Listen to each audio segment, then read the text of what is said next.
નમસ્કાર. મીડિયા ચેનલોથી હું એક રજૂઆત કરવા માગું છું.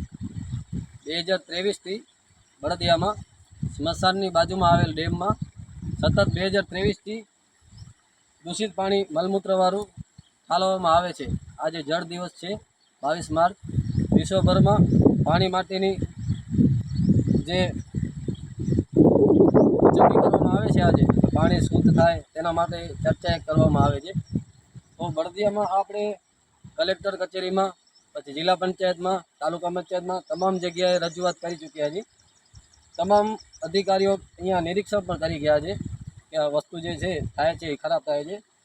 અને 10 એકડમાં ડેમ આવેલ છે. આ પટેલ સમુદાય દ્વારા આજથી 25 વર્ષ પહેલાં પાણીની સમસ્યા જ્યારે સર્જાય, દુકાળ આવે અથવા એવી પરિસ્થિતિમાં પશુધન અને માણસો માટે ઉપયોગી લાગે તે રીતે આ જગ્યામાં મોટો ડેમ પાણીનો સ્ત્રોત બનાવવામાં આવેલો હતો, જે આજે 12 મહિનાથી રજૂઆત કરી છે, છતાં પણ આજ સુધી એનો ઉકેલ આવ્યો નથી. તો ગામના તમામ અગ્રણી સરકારી અધિકારીઓ અને જાગૃત જે પર્યાવરણવાદીઓ છે આનો ઉકેલ લાવે અને આ પાણીને ગંદુ થતાં અટકાવે. આ પાણીનો સ્ત્રોત જે છે સમગ્ર કંઠીપટ વિસ્તારમાં પણ જાય છે. અહીંયાથી કેરાથી ગજોડ ટુમડી આખર સુધી જાય છે આ પાણી બધું.